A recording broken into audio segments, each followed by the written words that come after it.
Hai guys, hai semuanya dimanapun kalian berada, Indonesia, Malaysia, Timur Leste, dan lain sebagainya yang tidak bisa Mimin sebutkan satu persatu. Selamat datang di channel Media Film, channel yang akan menarasikan sebuah film dan disajikan dalam bentuk alur cerita.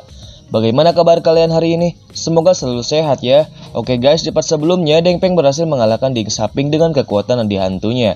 Apakah Ding Saping akan kembali normal? Sebelum ke videonya, langkah baiknya untuk mengklik tombol subscribe terlebih dahulu ya, agar channel ini semakin berkembang dan kalian dapat menerima notifikasi video terbaru dari channel ini. Terima kasih yang sudah subscribe, langsung saja ke alur filmnya.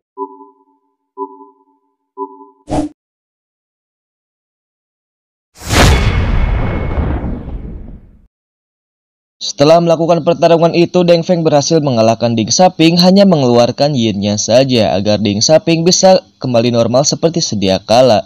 Di sana Deng Feng tak henti-hentinya menanyakan keberadaan dari Ruyan. Dengan pemikiran yang cerdas, Haigong pun menyuruh Deng Feng untuk mengingat kembali dan pulang ke desa asalnya untuk mencari jawaban. Ruyan 一事，老夫倒有一个建议，恳请大人。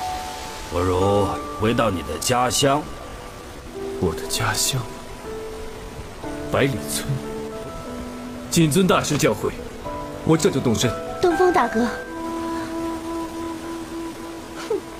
Sesampainya mereka di desa Baili, betapa terkejutnya dia saat tahu keadaan desa itu sudah mati dan tak berpenghuni.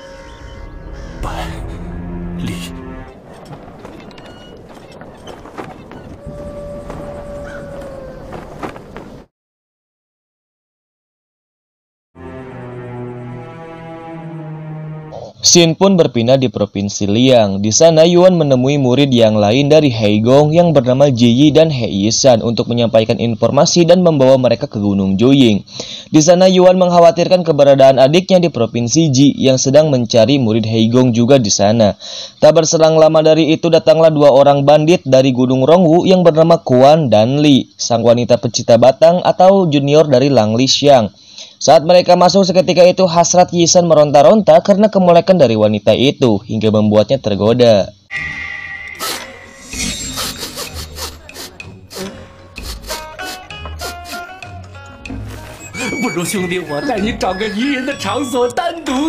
Tak terima dengan hal itu membuat Kuan geram akan tindakan dari Yisan yang membuat Kuan menantangnya untuk bertarung, sehingga pertarungan pun terjadi yang membuat Kuan kalah. Namun karena melihat temannya seperti itu membuat Li menghentikannya.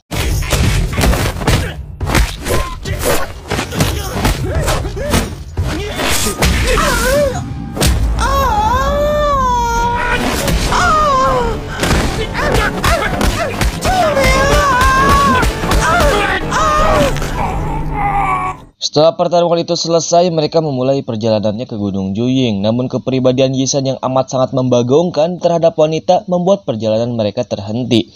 Karena melihat gadis muda, dia pun mengusap pantat gadis itu. Ternyata dia adalah adik dari Yuan yang sedang membeli makanan. Sontak saja dia teriak sampai akhirnya Yisan pun diberi pelajaran oleh murid Haigong yang bersama Liang Yu.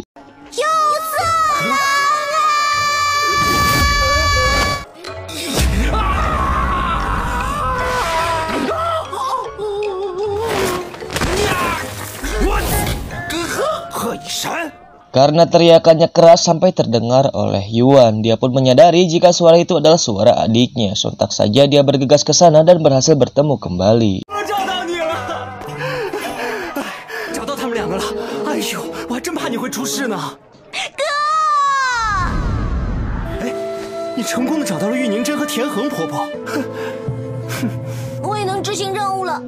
Setelah mereka bertemu, mereka pun meneruskan perjalanannya ke Gunung Juying. Namun di tengah perjalanan, Tian menyadari bahwa ada yang mengikutinya dan ternyata itu adalah Beigong yang diperintahkan oleh Jiagu.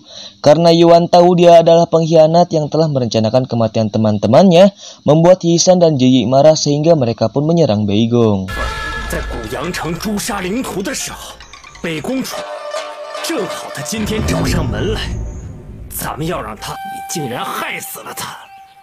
我贺一山第一。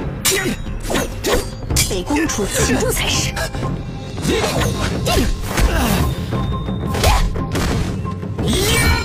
Namun di tengah-tengah pertarungan tiba-tiba Tian menghentikan pertarungan itu dan meminta Beigong untuk menjelaskannya.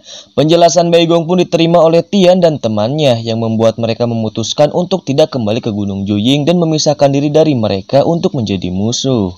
股杀鸡取卵，急功近利。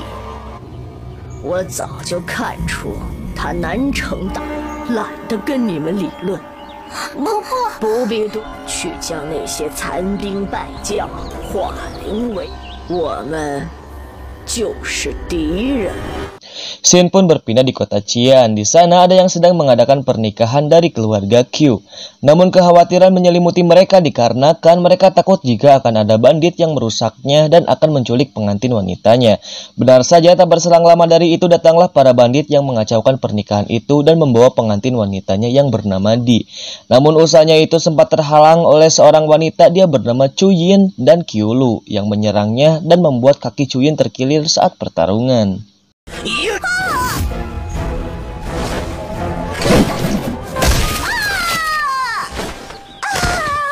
没有盾牌在手，看你还有多少本事！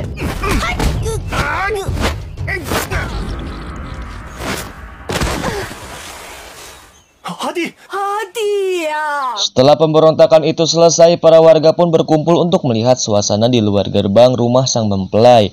Tak berselang lama dari itu datanglah kawanan Yuan beserta yang lainnya yang mempertanyakan kegaduhan yang terjadi, hingga mereka pun masuk ke dalam rumah itu.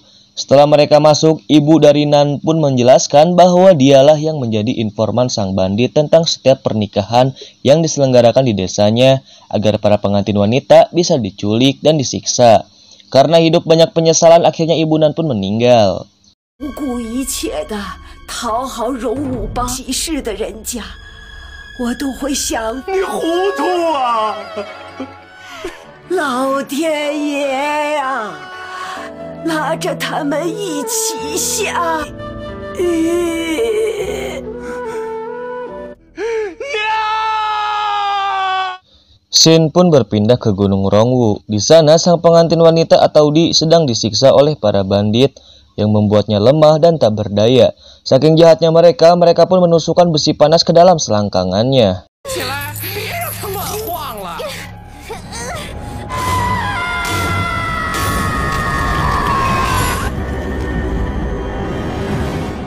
Sementara itu, Nan sedang berduka atas kematian ibunya dan mereka pun memikirkan cara untuk membawa Di kembali ke rumah dan menyelamatkannya, sehingga mereka pun berangkat ke Gunung Rongwu.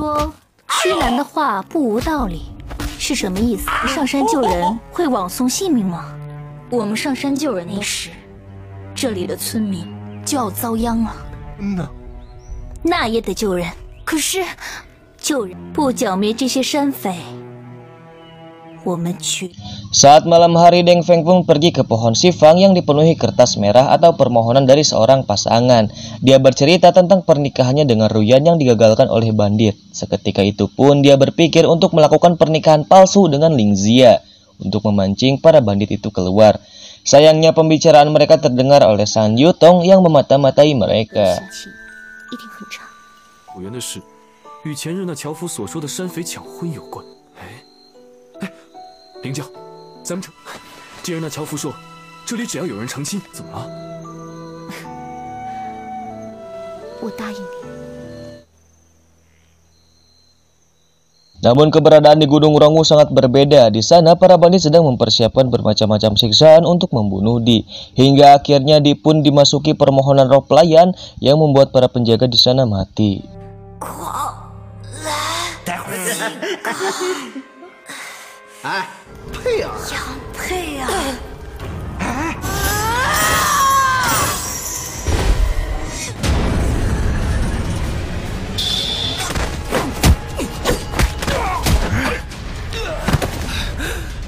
Setelah membunuh para penjaga di sana, datanglah para bandit yang tiba-tiba menyerangnya. Sesaat akan terbunuh, datanglah Yisan, Jiyi, dan Chunyin yang berhasil ke tempat itu untuk menyelamatkan Di sehingga pertarungan pun tak bisa dihindari.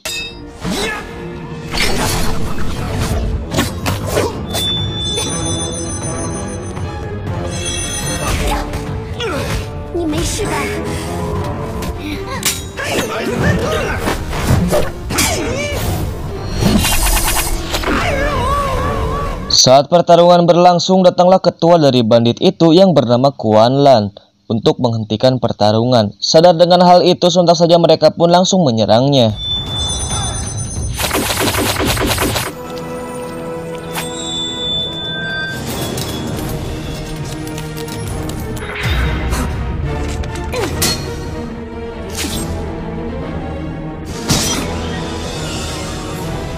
Setelah melakukan penyerangan dengan sekuat tenaga, mereka pun bingung karena kekuatan Kuan Lang seperti bukan manusia biasa. Dia mampu meregenerasi tubuhnya hanya dengan hitungan detik saja.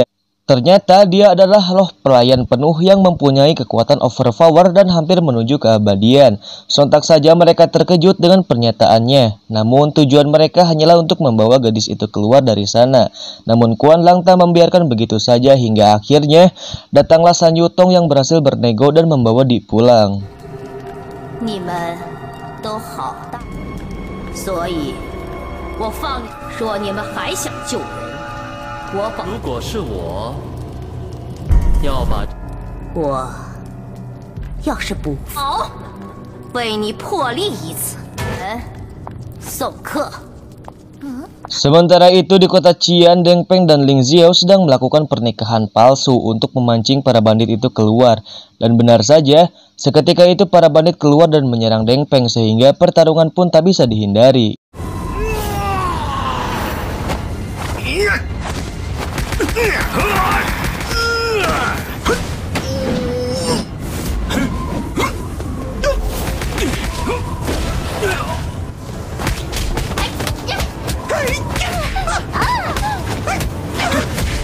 Karena melihat Deng Feng kuat, akhirnya Kuan Lang pun ikut turun tangan mengalahkannya, serta membawa Ling Xiao bersama mereka yang membuat ingatan Deng Feng kembali utuh.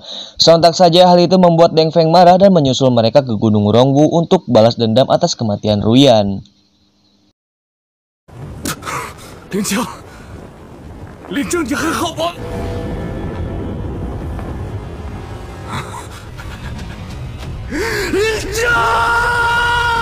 Sang bandit pun pergi membawa Ling Xiao, namun di tengah perjalanan mereka merasakan ada yang mengikutinya sehingga mereka pun berhenti. Dan betapa terkejutnya mereka saat melihat Ling Xiao sudah tidak ada karena diselamatkan oleh San Yutong. 删了，我们还是赶快把这肉票带回去。什么猴子？是有人跟着。 你怎么了？呀，谁他妈打我？ 不好，肉票没了。 Sementara itu Deng Feng menyusulnya dengan berkuda, sampai akhirnya dia pun sampai di tempat itu dan membabat habis semua orang di sana.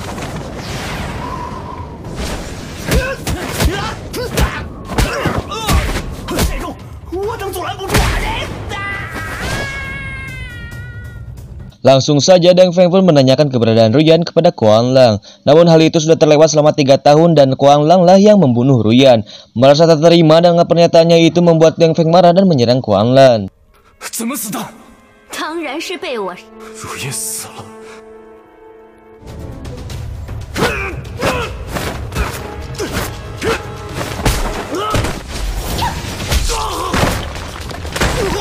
Karena Kuan Lang adalah roh pelayan penuh, sehingga tidak mudah untuk mengalahkannya, membuat Deng Feng kesulitan dan tak sadarkan diri. Saat akan dibawa dan disangka mati, tak disangka dengan penuh amarah dan dendam, kekuatan roh pelayan Deng Feng pun bangkit dan menyerang Kuan Lang hingga tubuh mereka berdua tertembus oleh besi.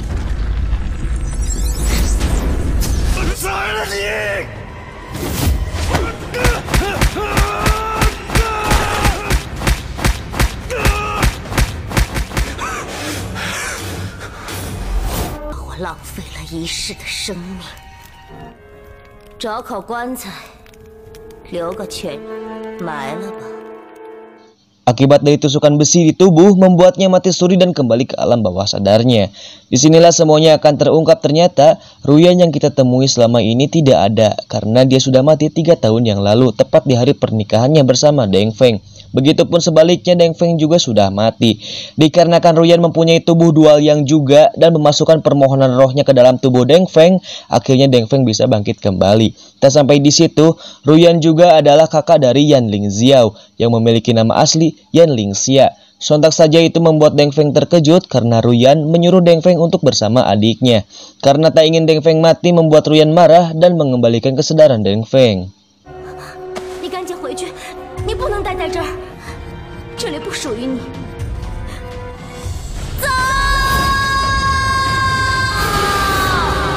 Saat dia akan dikubur, para penjaga itu pun sedang menggali kuburnya.